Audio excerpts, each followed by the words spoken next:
وقال موسیٰ یا قوم ان کنتم آمنتم باللہ فعلیہ توکلوا ان کنتم مسلمین۔ ان شدائد کو دیکھنے کے بعد حضرت موسیٰ نے اپنے قوم سے کہا، اپنی قوم یعنی بنی اسرائیل سے کہا، یا قوم ان کنتم آمنتم باللہ، اگر تم اللہ کے اوپر ایمان لے آئے ہو تو فعلیہ توکلوا، اسی کے اوپر بھروسہ کرو۔ ایمان کا نتیجہ، لازمی نتیجہ بھروسہ ہوتا ہے اور اس پر تکیہ کرنا ہوتا ہے۔ اگر انسان کو اطمینان نہ ہو، ایمان نہ ہو، یقین نہ ہو، تو وہ بھروسہ نہیں کرے گا، وہ شک کرے گا، وہ پریشان ہوگا، اضطراب میں آئے گا کہ میرا کیا بنے گا۔ ہم لوگوں میں جو مسائل ہمارے سامنے پیش آتے ہیں، زندگی میں مختلف مشکلات اور مسائل پیش آتے ہیں، اس میں ہم لوگ پریشان رہتے ہیں۔ اسی وجہ سے پریشان رہتے ہیں کہ ہمارے پیٹھ کے پیچھے ایمان کی تکیہ گاہ نہیں ہے۔ اس لیے ہم کس پر بھروسہ کریں؟ کھوکھلا انسان ہے جس کے پیچھے پیٹھ پر کوئی طاقت نہیں ہے، وہ کھوکھلا ہوتا ہے، وہ بے سہارا ہوتا ہے۔ بے سہارا آدمی، کھوکھلا آدمی پریشان حال ہوتا ہے۔ جس کے پیٹھ کے پیچھے ایک طاقت ہے، قوت ہے، جس کے اوپر یہ اس کا بھروسہ ہے، تکیہ ہے، وہ پریشان نہیں ہوتا، اس کو کوئی پرواہ نہیں۔ حضرت موسیٰ اپنی قوم کو یہ باور کرانا چاہتے ہیں، اگر ایمان لے آئے ہو تو تمہارے پیٹھ کے اوپر اللہ تعالیٰ جیسی عظیم اس کائنات کی طاقت موجود ہے، فعلیہ توکل، اس پر بھروسہ کرو۔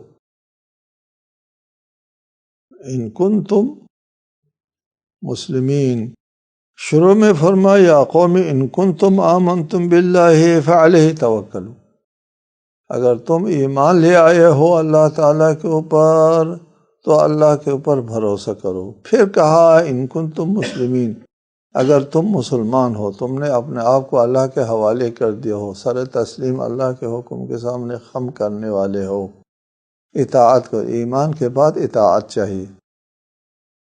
یہاں اسلام اور ایمان کے درمیان میں جب یہ دونوں ایک ساتھ استعمال ہوتے ہیں تو ایک فرق آتا ہے۔ جب ایک ساتھ استعمال نہیں ہوتے ہیں تو اسلام، ایمان تو دونوں ایک معنی میں استعمال ہوتا ہے۔ وَلَا تَمُوتُنَّ إِلَّا وَأَنْتُمْ مُسْلِمُونَ، مسلم مرو، دنیا سے مسلم مرو یعنی مومن مرو۔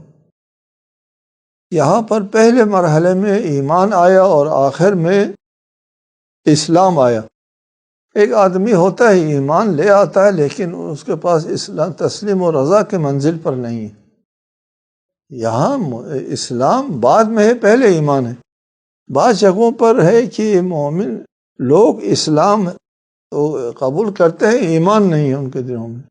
وہاں اسلام سے مراد صرف عدم انکار ہے، ہاں کر دیا، یہاں ٹھیک ہے جی، اللہ ایک ہے، آپ اللہ کے رسول ہیں، کلمہ شہادتین پڑھ دیا، وہ مسلمان ہو گیا۔ ابھی وَلَمَّا يَدْخُلِ الْإِيمَانُ، ہنوز ان کے دلوں میں ایمان، عدم انکار کو اسلام کہیں گے اور یقین آتا ہے دل میں، اس کو ایمان کہیں گے۔ یہاں پر ہم کیا معنی کریں گے؟ پہلے ایمان، ان لوگوں کو یقین آ گیا، اللہ اور موسیٰ کے رسالت کے اوپر یقین آ گیا، ایمان لے گیا، مان لیا، تسلیم کر لیا اور مان لیا، باور آ گیا دل میں۔ اور پھر اس کے بعد ایمان لانے کے بعد اس ایمان کے تقاضوں پر عمل بھی ہوتا ہے، نہیں ہوتا ہے، یہ دوسرا مرحلہ ہے۔ ہوتا بھی ہے، نہیں ہوتا ہے۔ یہاں یہ فرمایا کہ ایمان تو لے آئے ہو اور اس کے اوپر عمل بھی کرنے والوں ہو، تو پھر عمل میں سے ایک عمل توکل ہے۔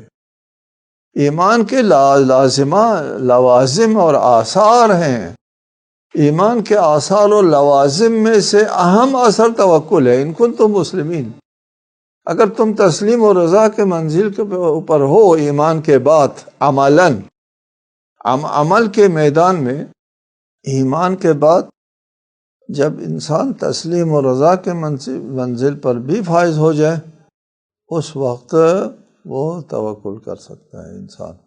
نہیں تو صرف ایمان سے اور اس ایمان کے اوپر عمل نہ ہو، تسلیم و رضا کے منزل پر فائز نہ ہو، تو انسان پھر بے چین ہو جاتا ہے۔